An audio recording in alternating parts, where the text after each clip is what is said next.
Top 5 non-traditional teams with a shot at the CFP. Now, look, let's face it. At the end of the year, it's probably going to be who we all expect. I'm not trying to pump sunshine here. I'm just saying, if there's a team that can sneak past and get in, it's probably in these 5, in my opinion. Like last year, Oklahoma State, if they win the Big 12 championship, and Baylor was knocking on the door. So you're looking at those types. Those types of teams. Because Cincinnati last year was the ultimate, but yeah. Okay. So those are the teams I'm looking at here. Number 5, Wisconsin. This was like a couple of down the line in the Big Ten, but if their defense plays like their defense normally does, the running game runs like they normally do, and Graham Mertz can put on his pants and not throw 1,000 picks and play like the Graham Mertz they thought he was, this is a team that, based on their schedule, could sneak in. But, again, they still have to make some big moves if they want to get in there. But I would not be surprised to see Wisconsin at least 2/3 through the season be a team that people are like, oh, damn, they're pretty good. But when they actually get to the big boys, probably peter out. But if things go their way, they could find themselves in the CFP, but it would be they're a stretch, but that's what this whole thing is about. They're knocking on the door all the time. They're always pretty good. At times, maybe a little bit better than pretty good. But you know what? There's always something that gets in the way. Yeah. Well, usually that thing is Ohio State. Yeah. So, yeah. or losing to Minnesota every single year, practically. Yeah. But I mean, Wisconsin's schedule. They're at Ohio State September 24th, and then, at Michigan State October 15th. And so outside of that, the rest of their schedule, because I don't know what kind of Iowa team we're going to see this year is, who's Minnesota? Are they better? Everything else is about, at least a pick'em game, if not better for them. Since 2000 it's been at 61-18, Ohio State leads the series, but Ohio State has won 8 times in a row or so, something like that. Yeah. Like 9 or 12 of the last 13, some number close to that. Man. Now, yeah, and that's contingent on them probably going to Columbus and pulling the upset of all upsets. Number 4, Michigan State. I say this almost only because their coach just got $9 million, but they've got to replace Kenneth Walker. But again, you look at the schedule and it's not, especially since we don't know who Penn State is. We don't know, Illinois, new coach again. Maryland's Maryland. Minnesota, we don't know who they are. Washington, new coach. It's a big non-con game for them. So it's really about Ohio State, Wisconsin, and Michigan for them. And if you're Michigan State and you can go 2-1 in those, and it's the right 2-1, you could find yourself in the CFP, especially given how people think about your brand. Deserving or no. Talk about a guy that got a big bump in Mel Tucker. Yeah. A lot of smoke with what they're doing. Yeah, people like them. People think that they're on the climb. But again, it's about this middle 3 stretch that they have, which are back-to-back games, back-to-back with a bye in the middle of Ohio State, Wisconsin, and Michigan. But if they win all those 3, boom, that's a team that's probably in the playoff because I wouldn't see them losing any other games. But, Again, that's a tough 3 to make. Number 3, Baylor. Look, this is a team coming off of the Big 12 title. The schedule, though, this year, and this is what gives me pause about Baylor, and I'm sorry, all the Baylor fans watching this, the one thing is the schedule really did work out for them with the home games they had last year. BYU at home, Texas at home, Oklahoma at home. Look, they get Oklahoma State to come here, so the wall-slapping arena of doom that they go into in Stillwater, which has been a house of horrors for them at times, they don't have to worry about that. But they have to go to West Virginia, a place that they have not figured out how to win at yet. They go to Lubbock. They go to Norman. They go to Austin. So all that makes it a little bit harder. But if they are really as good as we think that they might be, those may not be that big of a deal.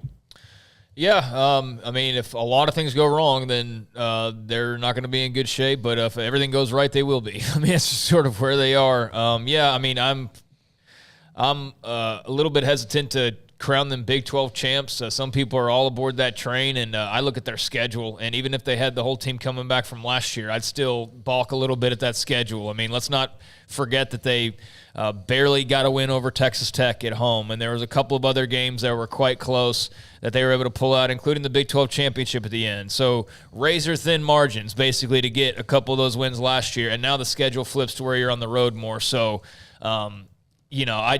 Blake Shapen, I do think he can be an upgrade over Gary Bohannon, but I'll say this for the 100th time. How much have we actually seen him play? We've seen him for 2.5 games, and people are acting like he was the starter the entire year last year. We saw him for 2.5 games. Now, I have faith that he can be great, but I do worry. I mean, we need to see him actually go out there and play in 6 or 7 games and not be hurt, because we saw him play in 3 or less than 3, and he got hurt. There's just there's a lot of things that you can rely on, offensive line, defensive line. Those are going to be great. But, man, there are a whole bunch of other questions, starting with that schedule, that I'm just making me a little bit more hesitant to think this is going to be a 10-win type of year. Yeah. Number 2, Oklahoma State. This is a team that returns their quarterback, Spencer Sanders, who got a remarkably better last year and was a guy that, me included, was like, I just don't know what to think of this guy. Although I always thought that if he ever really turned it on, he'd be good. And he, outside of playing Baylor, he was great. He really had problems against Baylor. Even in the game that they won, he turned the ball over against Baylor. But schedule-wise, I do think early on, they got a good chance to kind of get on a roll before they get into the meat of the Big 12 schedule. Now, granted, that means coming here on October 1st and playing at McLean Stadium. But I was more leaning towards them as the team that could overtake Baylor as a potential Big 12 champs than anybody else, just because their philosophy is there. They don't, I don't want to call it a lateral move, but I think that at worst it's a lateral move bringing Derek Mason as the defensive coordinator. So they're doing well there, and they've kind of reinvented themselves. And I think they've got a style of play that can wind up in the college football playoff. Oh, sure. I mean, yeah. I mean, they're one of the top favorites out there. I'll disagree with you on Spencer Sanders. I don't think that outside the Baylor games he had a great year. I mean, some will argue that he had a pretty good year, and some will even say, I suppose, great. But, I mean, those games against Baylor, that championship performance, dude. Yeah. I mean, come on. That was multiple interceptions in a Big 12 Conference championship game, and that has been his bugaboo. And in the biggest moment of last year, his bugaboo was right front and center for the entire world to see. Not that every necessarily interception was his fault, but I don't know. I just feel like we've been saying the same thing about him for 4 years at this point. Like, at what point do we just be realistic about it? If Spencer Sanders doesn't throw a bunch of bad interceptions or fumble the ball, Oklahoma State's got a chance to win a title. But if he does what he's done the last 4 years, then they're probably not going to win a title. To me, it's that simple. All the other stuff, they have questions like anybody else, but they also have a lot of answers. But who does Spencer Sanders want to be? The guy who's basically been the last 4 years, who will lose them games, or the guy who will be the superstar, the super athlete, the at his best, what he can do? Well, we've seen shades of that, and we've seen a lot more of him not at his best. So if now it's over, there's no more. Well, next year, for the 5th year in a row, if Spencer Sanders doesn't do this over and over like he's done the last 4 years. Yeah, I mean, this is it. This is nut cutting time for Spencer Sanders. So go out and win a championship and go out on top, or do a lot of the same, and they'll still be a really good team and maybe play for a title, but they're not going to win a bunch of stuff that's of substance. Yeah. And number 1, Texas A&M. Look, this is the year where Jimbo Fisher has to at least make a stride for people to feel confident. But that recruiting class, you can't really rely on most of them now because they're freshmen, no matter how awesome the recruiting class was. But to keep that recruiting class outside of the money they may be earning in NIL, to keep them interested, to keep them off the market, to do that, they've got to win some games this year. And look, the schedule is tough, but if Jimbo Fisher's really done what people think he's doing at Texas A&M, then he should be able to take some strides this year. But that Miami game in Kyle Field on September 17th is going to be very telling for both schools.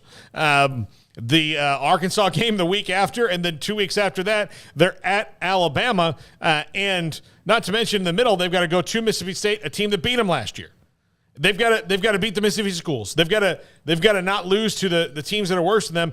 And then we don't even know what LSU is going to be at all. And that's the games at the end of the year. Now, granted, it's at home, but even still, they've only beaten them once since they got in the SEC anyway. So all those things have to change. But if they do, then A&M could very well be a team in the CFP because people think of them so well nationally. Who's their quarterback? Again, there's a great question. Because last year that took them down. That might have led to maybe a game or two in which they didn't win because of that. And I don't know, this probably sound harsh or come across the right way, but how long do you need to acclimate to a conference? Like, how long are we giving Oklahoma and Texas to get their SEC bearings about them? For those two, immediately. Because of who they are, because of even no matter what Texas has been through for the last 10 We're not giving them a buffer of a couple years to get their lines right, like with A&M? I don't think they will, but All right, because the reason why I ask is A&M is entering year 11. 11 in the SEC. They've been in the league for 11 years. That's crazy, right? Yeah. They've been in the league for 11 freaking years, and we're still acting like they're still trying to get like their cornerbacks SEC. Are we not? Well, and then look, the real question is how long does it take to act? It could be forever because South Carolina's never won the title either, so they're not acclimated. So hell, Missouri almost won. I know it sounds crazy, but Johnny Manziel went 11-2 and won the Heisman in their very first year. That was 10 years ago. Mm-hmm. That was 10 years ago. He's in his 30s now. Johnny Manziel's in his 30s. We're still talking about the same storyline of like, well, they just need to get the lines better and they just need to get the damn, man, 8 wins, 9 wins, 8 wins, 9 wins, 7 wins, 8 wins, 8 wins, 8 wins, 9 wins. The only year that they've cracked 9 wins was that very first year. And since then, they've got 9 seasons, and they basically just done the same exact thing every single year, one way or another. Which wasn't that who they were in the Big 12? More or less. So I know there'll be some A&M fan who gets up, but it's just like, that's just facts. Like, they've been in the league, they've celebrated their 10-year anniversary, and we're still talking about, well, they still need to like adjust. And that's why I ask about Oklahoma, Texas, because I know damn sure they're going to come in and they're going to be expected to be Oklahoma and Texas pretty much right out of the gate. And A&M having the whole Johnny Mania thing happen in year number 1 didn't do them any favors. Like, that just shot expectations up through the roof. But they basically, since that Johnny year, that was like their crowning achievement, they've been the same damn team record-wise. 7, 8, or 9 wins the entire decade. You know what's really kind of weird about the history of A&M is right when they finally turned the corner and started owning the Southwest Conference under R.C. Slocum, the league fell apart and they joined the Big 12. So, they had started to really dominate that conference, including long streaks against Texas. 6, 7 years at one point where they were beating Texas all the time. They were they were the elite team in that league, and then it fell apart. And that's why I asked you the question last week. Is like, what are the expectations? Because at least initially, I knew it was okay. They need to recruit differently, and they need to have the right coach or whatever. So, someone comes out guns blazing. So they feel like they got to make a change. They go as big as you can swing with Jimbo Fisher, and it's like give Jimbo time or whatever. And so my question just becomes like, how much time do you need before we can start going? All right, you're 10 years into the SEC now. Can we start having some expectations for Christ's sake? If I could just compare it to Jimbo's time at FSU, this is an interesting couple of years because this will be when all the quarterbacks on the roster, which is what Jimbo's forte is supposed to be, is a quarterback whisperer. All the quarterbacks are guys he wanted. And not guys he had to develop and bring, make better, like Kellen Mond was not a guy I think he would have ever signed at FSU. Not to knock Kellen Mond, it's just he wasn't stylistically that kind of a guy. And they had good enough success with Kellen Mond to make you think that on down the line. So, is it King? Is it, Connor Weigman? Is it any of these guys? Is it going to be Max Johnson as a patchwork? Then that's going to be very telling. Yeah, in expectations, they've had them, but then you can always have we have to go against the SEC West. Yeah, that's always. But eventually, you left for a reason, right? Yeah. So all right, well, because even when you were playing against what at times was a pretty good Big 12, it was still pretty much the same record. I wish them the best. Good luck. Well, we got to play Nebraska in the championship game and get throttled in 97. 6:06. Thanks for your time.